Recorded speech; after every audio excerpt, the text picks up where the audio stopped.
She cooked for his elderly father. The silent CEO didn't expect to fall in love. 2.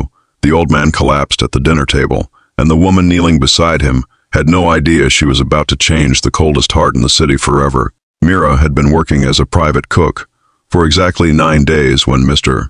Hale, the frail 78-year-old widower she'd been hired to feed, clutched his chest and slid sideways out of his chair.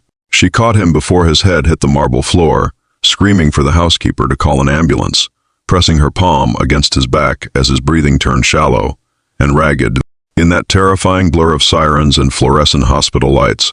She didn't know that the man pacing outside the emergency room doors, the one everyone whispered about with a mixture of fear and awe, was about to walk into her life and never fully walk out of it again. Mira had taken the job out of desperation.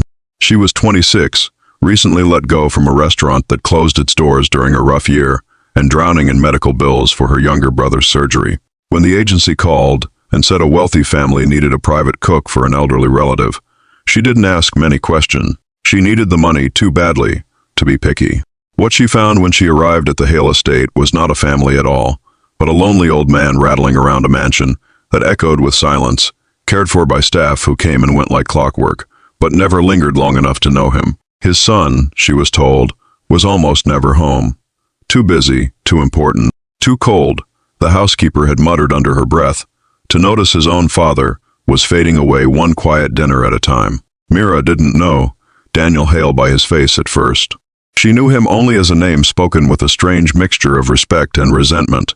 The CEO who had built one of the largest logistics companies in the country, from nothing, a man the tabloids called the silent CEO, because he never gave interviews, never smiled in photographs, never let anyone close enough to see what, if anything, was underneath the tailored suits, an unreadable expression. She'd heard he'd lost his mother, young, and his father had raised him alone, working brutal hours to keep them afloat, and that somewhere along the way the warmth between them had curdled into something neither of them knew how to fix. None of that mattered to her, the first time she saw him, though. All that mattered was the sight of a grown man standing frozen outside a hospital room, staring at his father through a pane of glass, like he didn't know how to walk through the door. If you believe kindness like Mira's deserves to be recognized by the world, hit like on this video right now. Drop a comment telling us where you're watching from. Share this story with someone who needs a little hope today, and subscribe, because we believe stories like this deserve the Golden Buzzer World official spotlight. After that night, everything shifted. Mr. Hale recovered, but the doctors were blunt.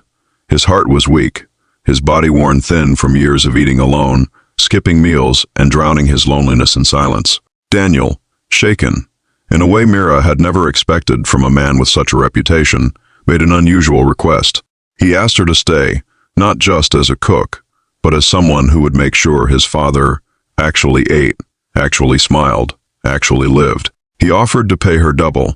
She almost refused, uncomfortable with how close it felt to being paid to fill in for a son who couldn't find the time. But when she looked at the old man's hopeful, tired eyes, she said yes. The weeks that followed transformed the house in ways money never could. Mira started cooking the meals Mr. Hale's late wife used to make. The recipes she found scrawled in a stained notebook, tucked in a kitchen drawer nobody had opened in years. She learned that he loved his coffee strong and slightly too sweet, that he hummed old songs under his breath when he thought no one was listening, that he kept a photograph of his wife tucked into his shirt pocket every single day. Slowly, the mansion stopped feeling like a mausoleum. Laughter returned to the dining room. Mr. Hale began telling her stories about Daniel as a boy, about a sensitive child who used to cry at sad movies and build blanket forts in the living room, a boy who disappeared somewhere between his mother's funeral and his father's exhausting climb to the top. Daniel started coming home earlier. At first, he told himself it was to check on his father's health. Then, he told himself it was to make sure the new cook was doing her job properly. But the truth crept up on him slowly, the way truth often does, in the small, unremarkable moments he didn't think to guard himself against. He found himself lingering in the kitchen doorway, watching Mira stir a pot of soup, while she sang softly under her breath, unaware she had an audience. He found himself remembering the sound of his father laughing at dinner, a sound he hadn't heard in over a decade, and realizing it happened every single night now, because of her. He found himself thinking about her when he was in board meetings, which unsettled him more than any hostile takeover ever had. Mira noticed the changes too, though she tried hard not to. She noticed the way Daniel's shoulders relaxed slightly when he stepped through the front door and smelled dinner cooking. She noticed the rare, almost accidental smile that crossed his face when his father teased him at the table. She noticed that he had started asking her opinion on things that had nothing to do with cooking, about business decisions, about a charity gala he was dreading, about whether he was doing right by the company his father had sacrificed everything to help him build. She told herself it meant nothing, that a man like him could never truly see a woman like her, a cook with flour, dusted hands, and a mountain of debt, as anything more than hired help.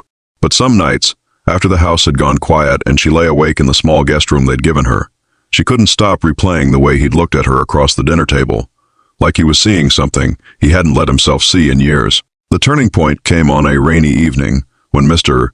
Hale, feeling stronger than he had in months, insisted on retiring early and left the two of them alone at the table.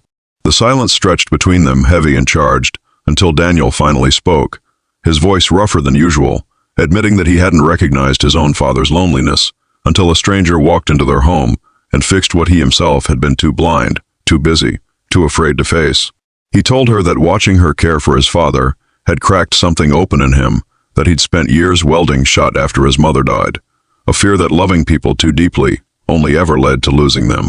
Mira sat frozen, her heart pounding, unsure whether the man in front of her, the one the world called silent and unreachable, was confessing something far bigger than gratitude. When he reached across the table and gently took her hand, she understood that he was. What followed wasn't a fairy tale wrapped in wealth and grand gestures.